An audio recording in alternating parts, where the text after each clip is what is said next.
atau gimana membedakan gelombang, pasang surut, dan laut.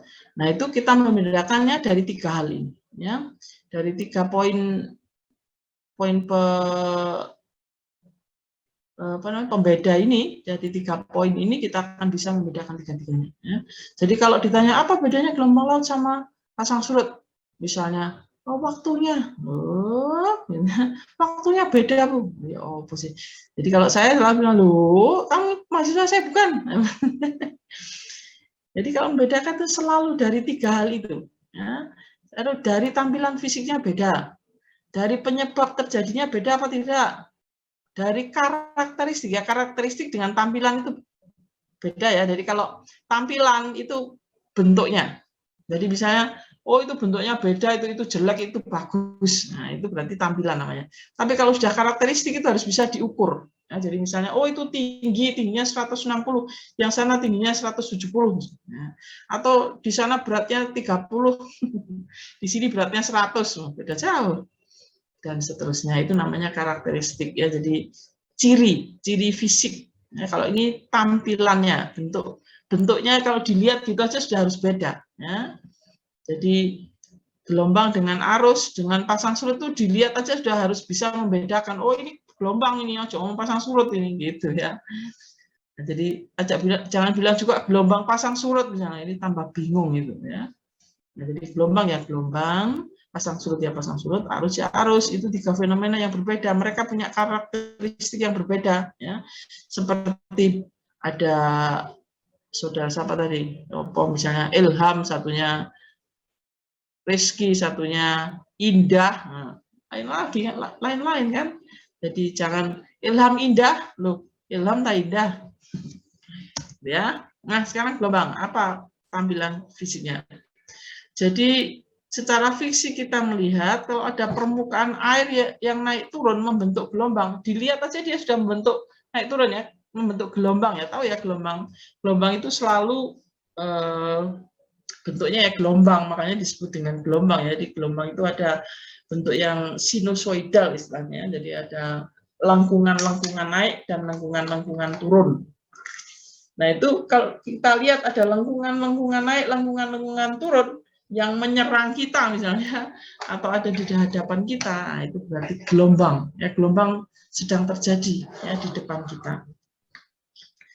Kemudian juga gelombang itu datang dan pergi, datang dan tampak dan hilang ya. Jadi pertama naik turun hilang, naik turun hilang, tapi dia akan selalu berulang-ulang datang. Nah, jarak antar kedatangannya itu disebut dengan periode ya. Nah periodenya ini kalau ada air yang lagi bergolak dengan periode tertentu seperti itu, berarti dia adalah gelombang. Nah itu namanya tampilan fisiknya, nggak usah diukur, dilihat gitu aja sudah kelihatan. Loh Bu, tampilan itu bisa arus loh, nggak ngerti arus berarti ya, saya bilang nanti. Jadi kita lihat tampilan fisiknya apa kalau arus. Jadi arus itu tidak membentuk gelombang ya. Pasang surut itu membentuk gelombang, tidak. Memang dia secara jangka waktu yang panjang dia membentuk seperti pola gelombang, tapi dia tidak berulang-ulang datangnya ya. Jadi kalau gelombang itu ada bentukan air yang melengkung-lengkung itu dan datang pergi hilang dengan interval yang sangat pendek. Jadi misalnya cuma 20 detik, 10 detik ya. Datang hilang, nanti belakangnya datang lagi hilang lagi, belakangnya lagi datang lagi hilang lagi. Jarak antara belakangnya datang dengan depannya itu bisa cuma 10 detik sampai 1 menitan lah. Nggak bisa gelombang itu datang dan perginya datang dengan jarak 2 jam atau 1 jam aja, itu nggak ada, itu bukan gelombang, itu adalah pasang surut ya. Jadi dari tampilan fisik kita sudah harus bisa membedakan. Banyak ini di koran-koran, wah itu terjadi gelombang yang menghancurkan. Gelombang apa? Uang daerahnya di Selat Madura misalnya, di Gresik, ada gelombang. Itu bukan gelombang ya. Kalau yang seperti itu bukan gelombang. Jadi kalau di Gresik itu secara umum itu daerah yang terlindung, tidak ada gelombang. Jadi kalau terjadi alunan air itu bukan gelombang, yang mungkin menghancurkan adalah juga bukan gelombang, tapi arus, ya. Permasalahan di selat itu biasanya arus yang jadi masalah. Nah, kemudian penyebab terjadinya juga beda, ya. Gelombang itu 99% dari kejadian disebabkan oleh angin, ya. Kalau arus dari apa, Bu? Kalau arus bukan angin yang jelas. Demikian juga dengan pasang surut, itu penyebabnya bukan angin. Jadi kalau saudara ditanya, makanya dari tampilan fisik sudah berbeda, gelombang itu dari penyebabnya juga beda. Nah, misalnya gelombang itu penyebabnya harus angin. Jadi nggak ada suatu lokasi yang nggak ada anginnya, tiba-tiba ada gelombang tinggi datang. Itu hanya bisa karena tsunami, ya. Jadi tsunami itu sudah bukan gelombang, sebenarnya itu gelombang panjang dan tidak bisa kita kategorikan sebagai gelombang, dan kejadiannya kurang dari 1% dari waktu. Jadi tsunami itu nggak bisa datang sewaktu-waktu, nggak ada apa-apa tiba-tiba ada tsunami, itu nggak mungkin. Jadi pasti ada gempa, atau mungkin seperti kemarin ya, ada gunung bawah air yang meletus, atau ada gerakan tanah dasar laut. Ya saya kira tanah dasar laut itu kalau bergerak ya itu tadi menimbulkan gempa gitu ya. Jadi pasti ada gempa sehingga baru ada tsunami.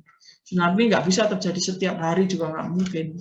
Tsunami terjadi mungkin 1 dalam 100 tahun, 1 kali dalam 100 tahun. Sedangkan gelombang itu terjadi setiap detik. Ya. Jadi kalau kita berdiri di pantai saat ini ya pasti ada gelombangnya. Karena gelombang itu terjadi akibat hembusan angin. Kemudian gelombang itu punya periode yang sangat pendek ya, hanya sekitar 20 detik, mungkin maksimum itu pun juga jarang sekali, sampai 40 menit itu jarang ya. Biasanya maksimum itu 20 detik. 40 menit itu sangat jarang ya. Tapi kalau pasang surut itu memang bentuk gelombang, tetapi dengan interval minimum itu 6 jam. Ya, 6 jam itu minimum, bentuk pola gelombangnya itu 6 jam itu minimum. Nanti akan kita pelajari lebih lanjut ya, tapi yang jelas kalau gelombang laut itu periodenya sekitar ya itu tadi 20 detik, itu yang paling umum.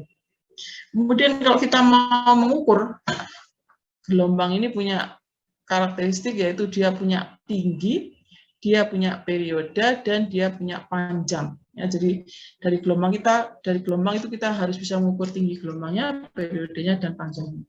Itu tidak sama dengan kalau kita melihat karakteristiknya arus. Arus itu nggak punya tinggi, nggak punya periode, nggak punya panjang.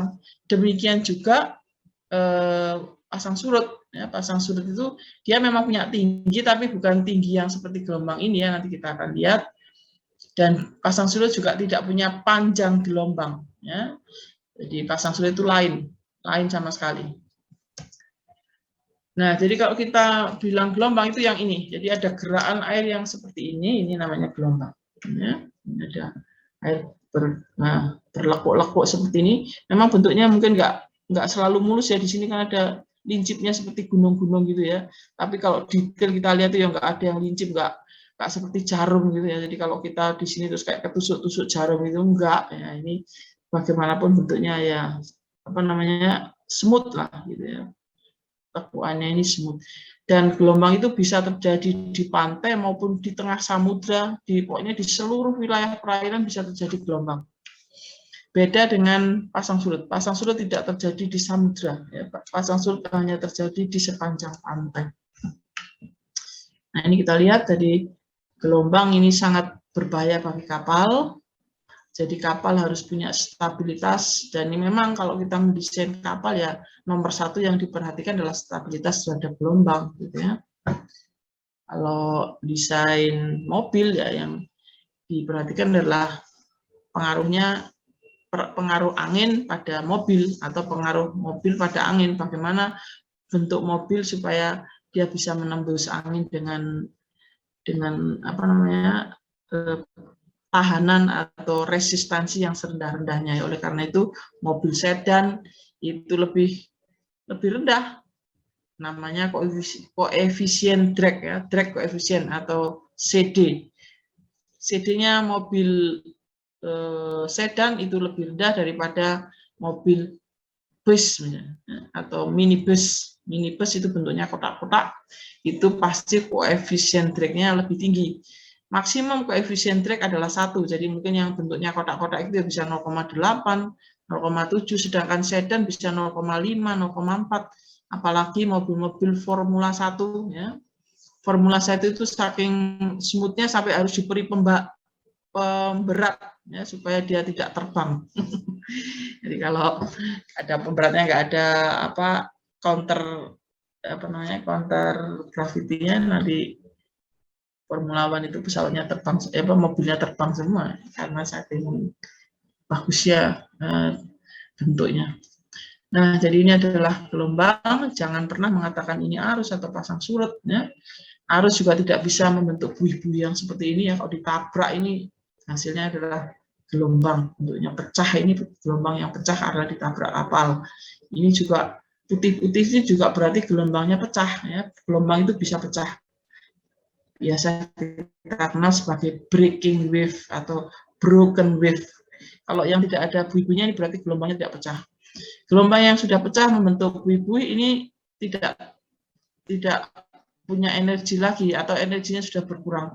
Tapi yang masih penuh sebenarnya ini energinya masih penuh ini. Jadi kalau ada bangunan seperti ini bangunannya warna gaya yang sangat besar ini. Oleh karena itu mendesain rig, ini namanya rig. Ini bukan lingkup pekerjaan dari teknik sipil, ini adalah lingkup pekerjaan kelautan, dan untuk mendesain rig-rig seperti ini tidak boleh orang-orang yang nggak mudeng mengenai gelombang. Ya. Dan gelombang yang ada di samudra itu berbeda fenomenanya dengan gelombang-gelombang yang ada di pantai. Ya. Jadi kalau di pantai ini sudah pecah biasanya, energinya sudah agak berkurang, meskipun masih besar gitu ya, masih relatif berkurang. Ini gelombangnya masih belum pecah, ini energinya masih penuh nih.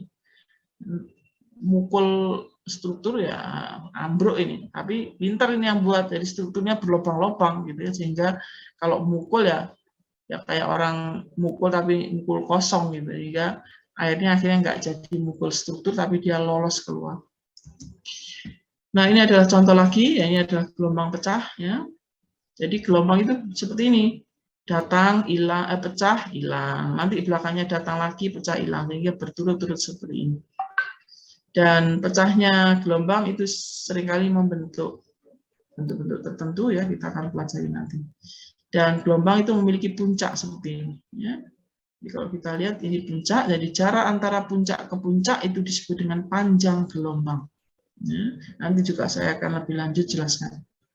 Nah, ini contoh ya, gelombang itu memiliki gambaran yang seperti itu. Nah, ini di pantai ya, gelombang itu ini sudah pecah di sini ya, sehingga di sini tinggal menghilang saja. Dan ini ya kita lihat garis-garis ini berarti depannya akan hilang, nanti belakangnya maju ke depan, belakangnya hilang juga, dan seterusnya. Ini juga begitu pola-pola ini. Ini sebenarnya bukan menghilangnya itu terus hilang airnya, itu enggak, hanya puncaknya ini lenyap gitu ya. Jadi yang depan ini puncaknya lenyap, sehingga dia merata ke sini. Ini puncaknya lenyap merata ke sini. Jadi bukan hilang, itu bukan airnya yang hilang, tidak, hanya puncaknya itu soalnya terbentuk oleh energi. Jadi kalau energinya habis ya puncaknya hilang. Ya, ini bentuk-bentuk ini menandakan energinya semakin ke darat semakin berkurang. Di laut energinya masih penuh, dia masih puncak-puncaknya sampai tidak kelihatan gitu ya, karena nggak ada buih-buihnya, jadi dia belum pecah, tidak kelihatan. Kalau ada buihnya berarti dia malah sudah pecah dan energinya sudah agak berkurang. Nah, ini contoh kalau kita bangun dermaga, ini namanya trestle ya, atau jembatan yang menghubungkan antara darat dengan tambatannya, tambat tempat kapal bertambat. Nah, trestle ini juga nggak bisa berdiri dengan baik seperti ini kalau kita asal-asalan saja, tidak tahu bagaimana ini fenomena laut memukul struktur ini. Ya, jadi ini contoh-contoh dari gelombang pendek. Jadi jarak interval antar puncak gelombangnya ini pendek, dan gelombang itu terjadi dengan frekuensi atau jadi kita lihat pada luasan seperti ini terjadi puncak gelombang yang banyak sekali, itu berarti frekuensi kejadiannya gelombang tinggi, banyak, yaitu tanda dari gelombang pendek. Kalau ini gelombang panjang itu ini maaf ya, kelihatannya skalanya sama, tapi tidak sama sebenarnya ini. Jadi ini garis segini ini mungkin 1 km, ini mungkin 20 km, karena ini di lautan luas, di lautan lepas. Jadi menghasilkan namanya gelombang panjang yang frekuensi kejadian antar gelombangnya adalah rendah. Kita tidak akan membicarakan ini karena gelombang yang seperti ini hanya terjadi di lautan lepas, ya, tidak terjadi di pantai. Sedangkan yang ini yang umum terjadi di pantai, dan mata kuliah ini adalah pantai, ya, teknik pantai, jadi ilmu-ilmu mengenai pantai.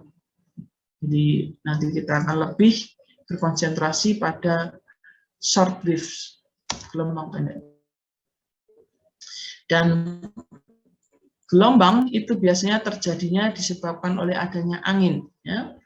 Jadi kalau ada angin berembus, kemudian angin yang berembus ini akan menggerakkan permukaan air.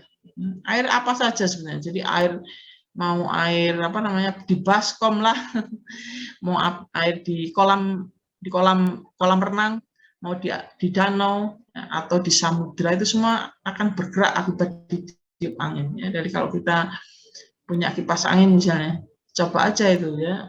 Kita misalnya punya baskom, kasih kipas angin, nanti akan terbentuk gelombang di baskom kita. Nah, jangan baskom kecil, nggak kelihatan ya. Kalau mau ya nyoba ya pakai baskom yang besar. Nah, jadi gelombang itu 99% kejadian adalah disebabkan oleh adanya angin. Nah, angin ini bisa angin yang lokal, bisa juga angin yang terjadi di tempat yang jauh. Ya. Jadi bisa saja kita ini nggak ada angin ini kelihatannya. Ya mungkin pas di situ nggak ada, tapi di laut yang agak jauh sedikit itu sudah anginnya lagi kencang. Nah ini bisa saja ada gelombang.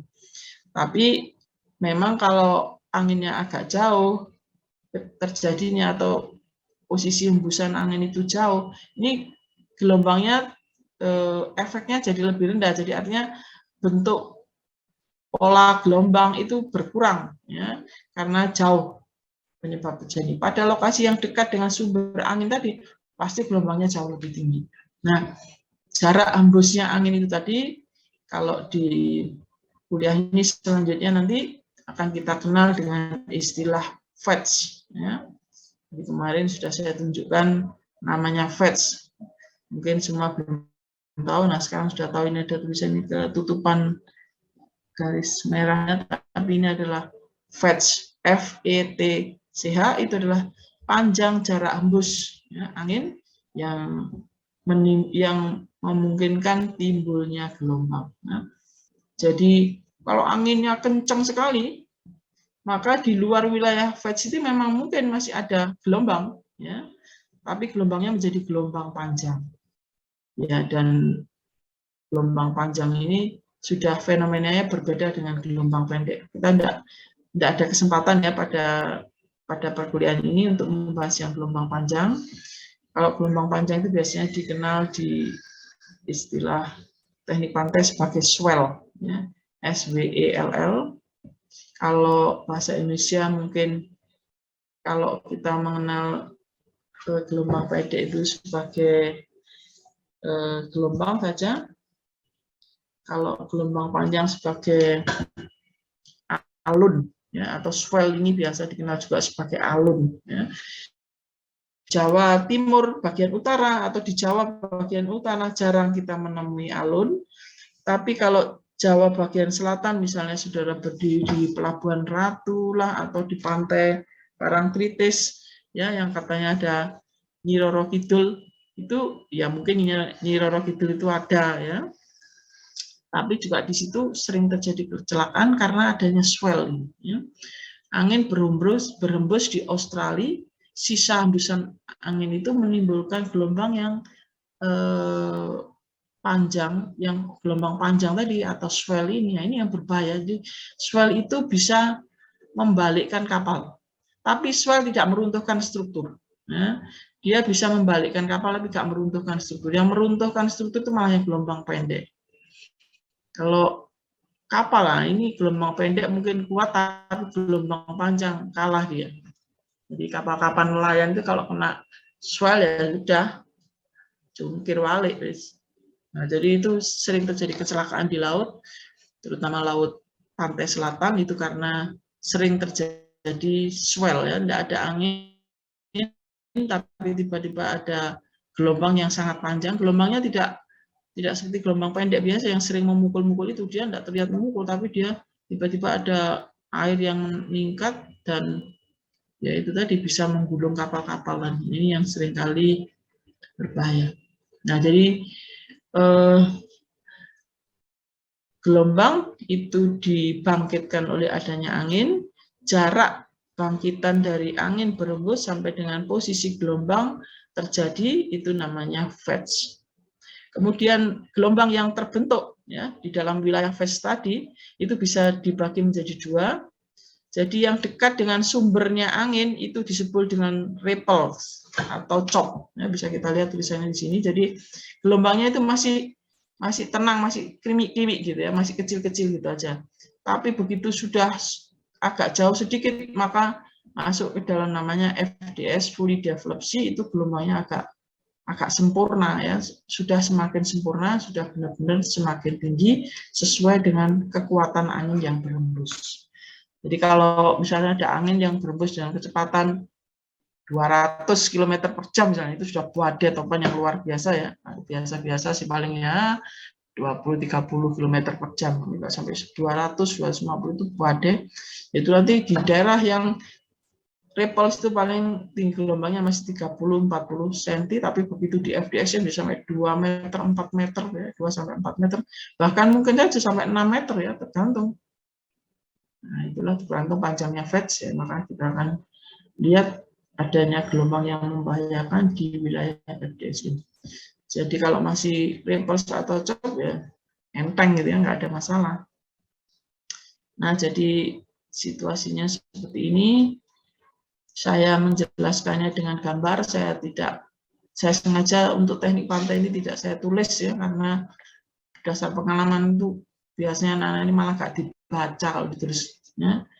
Jadi saya jelaskan seperti ini. Silahkan ditanyakan kalau ada yang ditanyakan.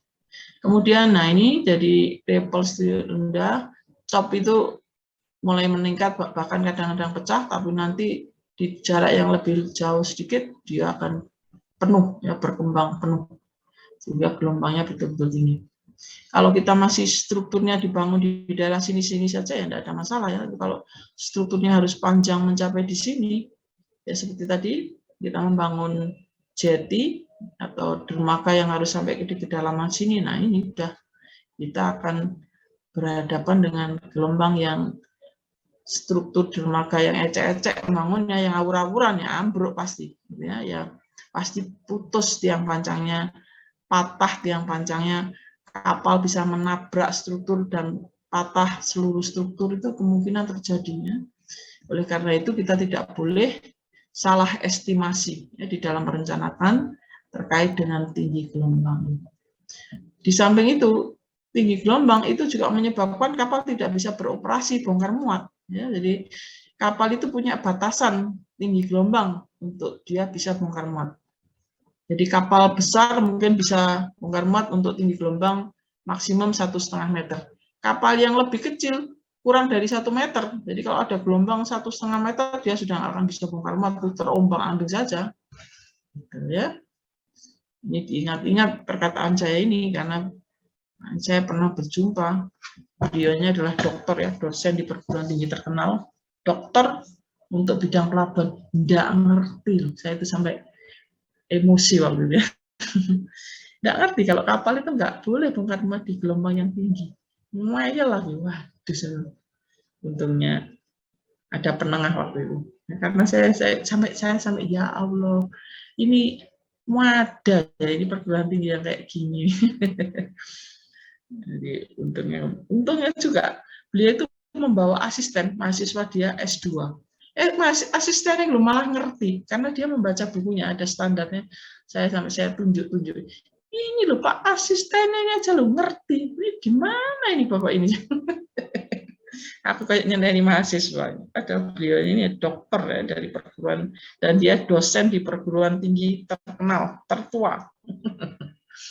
Nah, itu benar-benar terjadi, tapi saya tidak menyebutkan nama, tidak menyebutkan perguruan tingginya ya. Ini hanya memberi contoh saja ya, bahwa kalau saudara sekolah itu meskipun sampai pucuk gunung ya, pucuk ujung dari ilmu itu kan ada yang masih ada yang kurang ya. Oleh karena itu pengalaman itu memang benar, itu pengalaman adalah guru terbaik. Ya, jika saudara banyak pengalaman itu insya Allah menyempurnakan ilmu kita.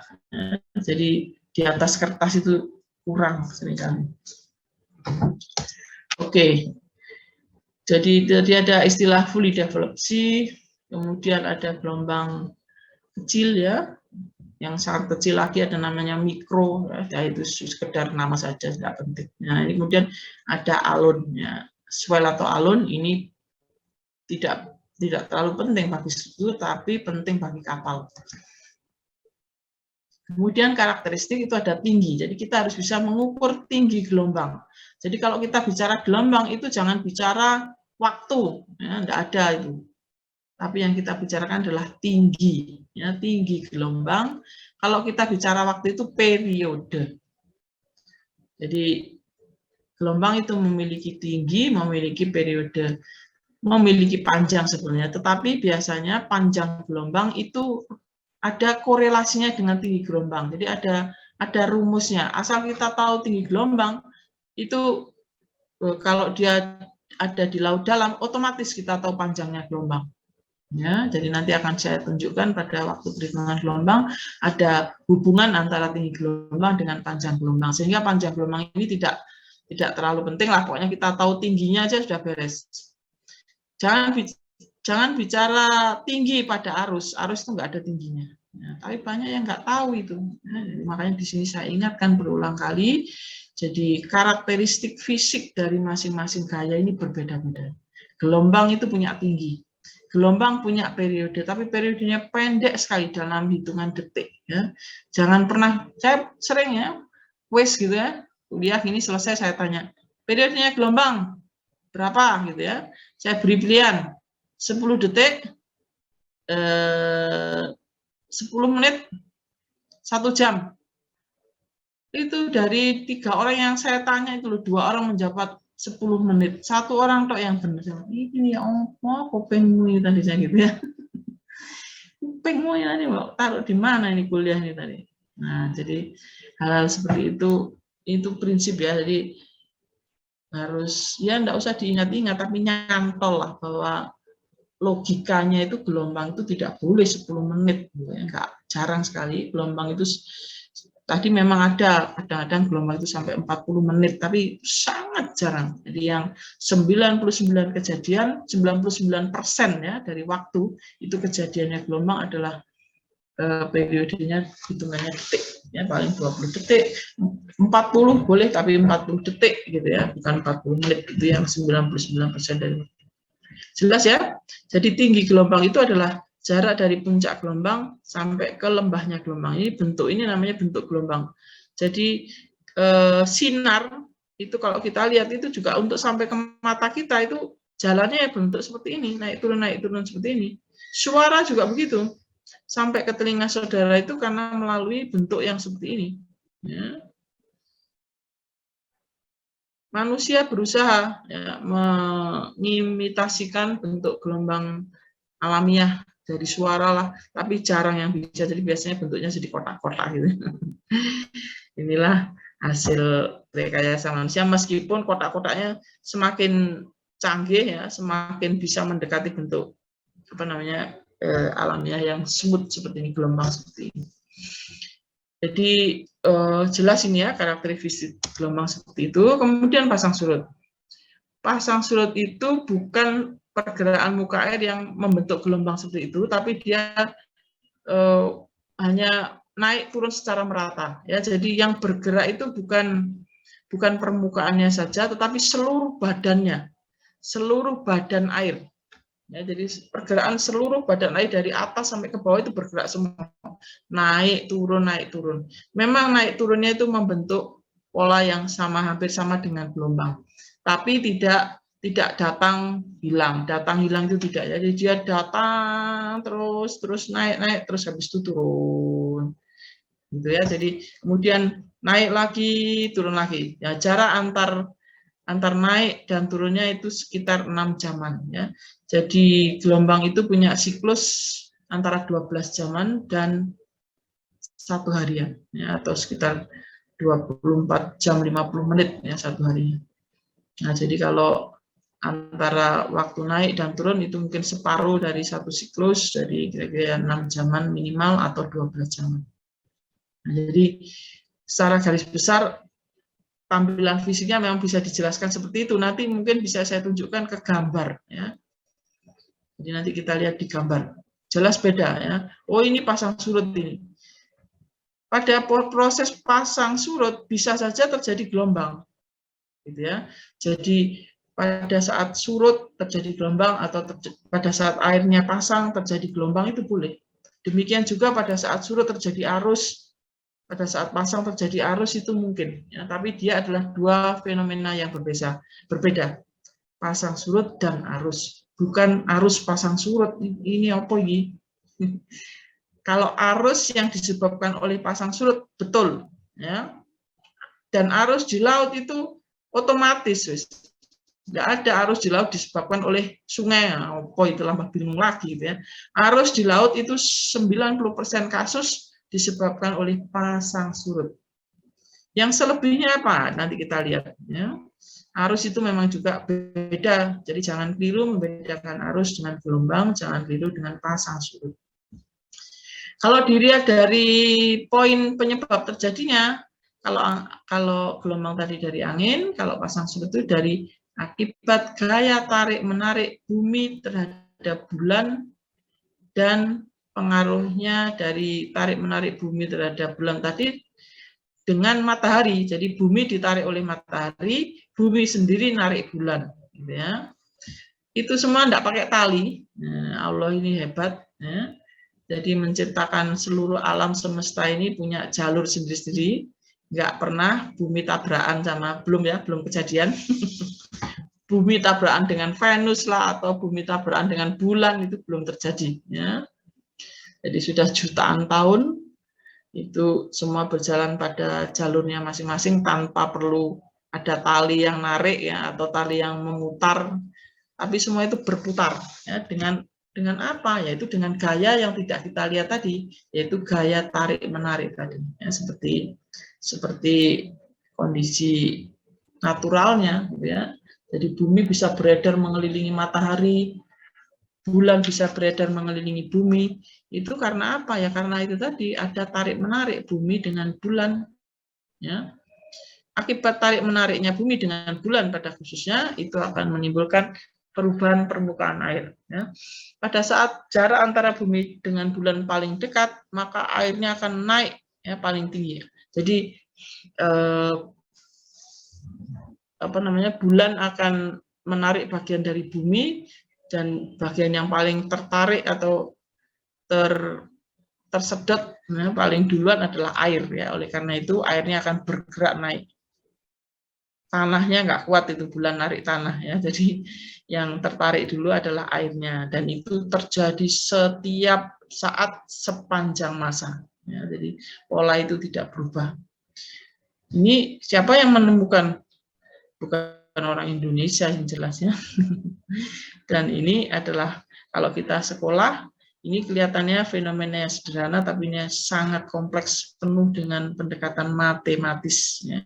Oleh karena itu, belajar matematik itu penting, karena merupakan salah satu cara ya untuk membuktikan terjadinya berbagai fenomena itu adalah dengan pendekatan matematis. Nggak bisa omdo gitu ya, omong doang, bisanya omong doang. Itu nggak bisa, ya harus tertulis. Sehingga bisa dibuktikan ini loh, ya, ini loh tarik-menarik, buktinya ini. Nah ini sarana untuk bisa membuktikan ini itu adalah perhitungan matematik yang nanti diaplikasikan ke perhitungan fisika lah, atau mekanika, kimia, dan seterusnya. Tapi dasarnya sama semua, dasarnya adalah pengertian mengenai matematikanya. Nanti diaplikasikan lagi dalam pendekatan statistik. Ya. Matematika itu ilmu murninya, istilahnya ya, pure-nya itu sumber.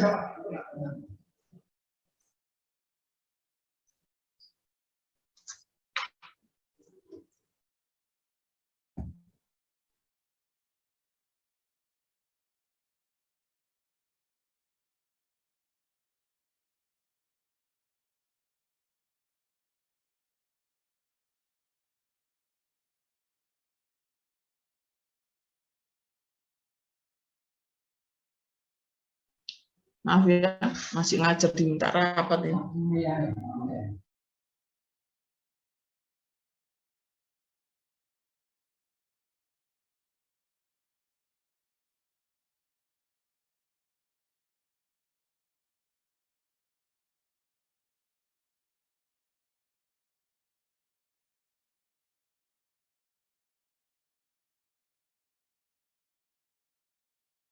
Maaf ini sudah ditunggu rapat, ini tamunya sudah datang sih ya. Ya biasa kalau sedang ini gitu konsentrasi agak bingung aku. Jadi sama bahwa kita meninjau dari 3 hal, karakteristik fisiknya bagaimana. Nah, kalau gelombang tadi kita harus tahu tingginya, maka kalau pasang surut harus perbandingan antara tinggi terhadap waktu. Ya, tinggi air terhadap waktu. Jadi kita tidak bisa bicara tinggi gitu aja, nggak boleh. Jadi kalau pasang surut itu kita harus tahu tinggi terhadap waktu. Jadi artinya, oh airnya sedang tingginya 3 meter jam 11 pagi. Nanti kalau jam 1 berapa? Tetap 3 meter. Oh, biru gitu ya. Kalau jam 11 3 meter, jam 1 boleh naik, boleh turun. Bisa naik, bisa turun. Jadi misalnya, oh tadi jam 11 itu 3 meter, jam 1 tinggal 2,5 meter. Oh iya ya, gitu ya. Itu berarti benar itu ya, yang laporan benar, yang apa namanya, yang memahami laporan ya sudah betul memahaminya. Oh iya itu berarti pola pasang surut, betul gitu ya. Atau mungkin oh jam 11 3 meter di catatan itu di garisnya di apa namanya di pembacaan di tiangnya itu 3 meter, jam 1 siang jadi 3,5 meter. Nah, itu juga betul ya. Tapi jangan sampai ini 3 meter jam 1 siang kok 7 meter. Iki ana sing dolanan ini ya, ada yang main-main ini dengan tiangnya ya. Namanya Peilskal. Peilskal itu tiang untuk pembacaan pasang surut. Ini ada yang main-main dengan tiangnya ini ya. Jadi tidak mungkin ada perbedaan pembacaan antara jam 11 siang dengan jam 1 siang atau cuma 2 jam aja ada perbedaan sampai 4 meter itu di dunia manapun tidak ada di pelosok manapun tidak ada. Dan pasang surut sampai 7 meter itu juga ada. Jadi kalau 7 meter itu mungkin perbedaan muka air akibat banjir ya. Tapi kalau pasang surut murni tidak ada, jadi biasanya maksimum itu 5 meter itu sudah maksimum. Di seluruh perairan Indonesia itu hanya sekitar 3 meter. Malah kalau di Surabaya cuma 2,1 meter. Ya. Jakarta sekitar 2,5, 2,7 lah. Ya. Sampai 7 meter itu saya belum nemu sama sekali. Banyak yang bilang, Bu ini kalau di Palangkaraya 7 meter. Salah. Kamu baca itu banjir pasti. Coba dibaca lagi. Ya ternyata salah benar. Ya. Jadi ya benar-benar salah itu bacanya. Yang dibaca adalah perbedaan muka banjir. Jadi jangan keliru. Nah, jadi yang jelas penyebabnya sudah beda. Kita membacanya juga nggak boleh bilang pasang surut itu tingginya pasang surut, nggak boleh. Jadi elevasi muka airnya. Ya. Jadi bukan kalau gelombang tadi kan tinggi gelombang. Gelombang juga tidak kita bilang elevasi muka gelombang, itu juga informasi yang tidak ditutupi. Oke, yang terakhir. Nah, pasang surut itu bisa kita lihat secara fisik begini. Jadi kalau ada pantai pada saat-saat tertentu kering seperti ini, pada saat-saat yang lain dia basah oleh air, maka pergerakan kering dan basahnya air itu adalah fenomena pasang surut. Gitu ya. Jadi kalau pada saat ada perairan yang kering itu menghasilkan atau artinya itu terjadi surut, sedangkan kalau yang